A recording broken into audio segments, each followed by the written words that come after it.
Shalom, pada pagi hari ini kita akan mendengar dan merenungkan firman Tuhan yang diambil dari Markus 16 ayat 15 sampai 20. Demikian firman Tuhan.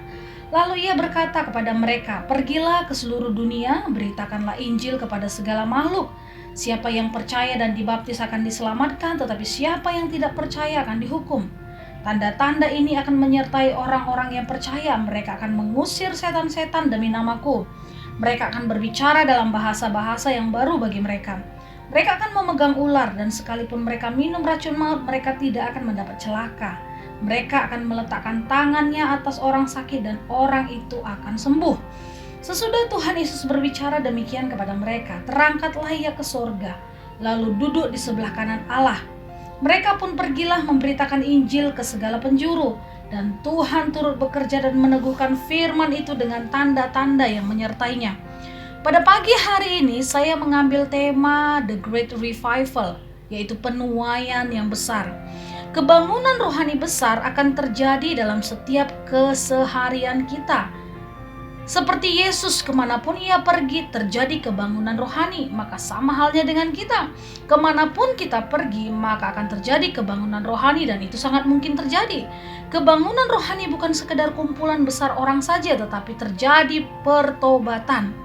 Sebelum Yesus terangkat ke sorga, Yesus memberikan perintah yang harus kita jalankan sebagai murid Kristus, yaitu pergi ke seluruh dunia dan memberitakan Injil ke segala makhluk. Inilah tugas utama kita sebagai murid Kristus, yaitu memberitakan kabar baik, kabar sukacita kepada segala makhluk. Ketika Yesus memberikan perintah untuk melakukan amanat agungnya, Tuhan memberikan kepastian, yaitu melakukan tanda-tanda mujizat. Dalam ayat 16 sampai dengan 18 tadi berkata, saya akan bacakan lagi, "Siapa yang percaya akan dibaptis dan akan diselamatkan. Tetapi siapa yang tidak percaya akan dihukum. Tanda-tanda ini akan menyertai orang-orang yang percaya. Mereka akan mengusir setan-setan demi namaku. Mereka akan berbicara dalam bahasa-bahasa yang baru bagi mereka. Mereka akan memegang ular, dan sekalipun mereka minum racun maut, mereka tidak akan mendapat celaka.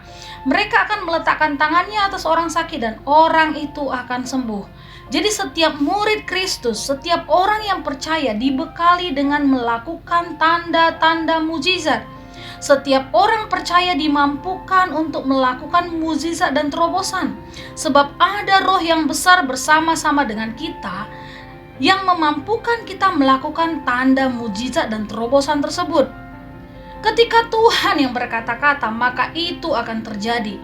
Dan Tuhan sendiri yang berkata bahwa Tuhan akan menyertai setiap kita, dan tanda-tanda mujizat akan menyertai setiap kita. Tuhan yang berkata bahwa kita disertai dengan tanda-tanda mujizat. Yang perlu kita sadari adalah siapa diri kita sesungguhnya. Bila engkau menyadari engkau adalah murid Kristus, engkau adalah orang percaya kepada Tuhan Yesus, maka dengarkan baik, maka tanda-tanda mujizat menyertai hidup kita. Kemanapun engkau pergi, tanda-tanda mujizat menyertai hidupmu. Apa yang engkau khawatirkan untuk tidak berani dalam memberitakan Injil? Injil harus diberitakan sampai kepada segala makhluk. Dalam situasi seperti ini, rasa-rasanya sangat sukar untuk kita bisa bertemu dengan orang face to face dan sebagainya, karena dibatasi dengan keadaan dan kondisi yang ada. Tetapi kita bisa menggunakan cara yang lain untuk kita bisa terus memberitakan Injil kepada segala makhluk. Gunakan sosial mediamu untuk hal itu, sebab firman Allah berkata, tanda-tanda ini akan menyertai orang percaya. Kita bisa melakukan tanda mujizat, kita dimampukan untuk melakukan terobosan, sebab Tuhan sendiri yang berkata-kata. Maka oleh karena itu, sebagai murid Kristus, sebagai orang percaya, kita harus dibangkitkan. Bangkitkan rohmu. Ada kuasa yang sangat besar dalam dirimu. Ada kuasa ilahi yang bekerja bersama-sama dengan kita, dan Tuhan menyertai hidup kita, sehingga ketika kita memberitakan kabar baik, menyampaikan amanat agung, tanda-tanda mujizat menyertai hidup kita. Ketika kita berdoa kepada orang sakit, mujizat kesembuhan terjadi bagi orang sakit itu. Ketika kita berdoa supaya orang itu diberkati, maka tanda-tanda mujizat akan terjadi terobosan besar akan terjadi bagi orang itu. Oleh karena itu, bangkitkan rohmu, bangkitkan imanmu, lakukan amanat agung. Tuhan Yesus dipermuliakan.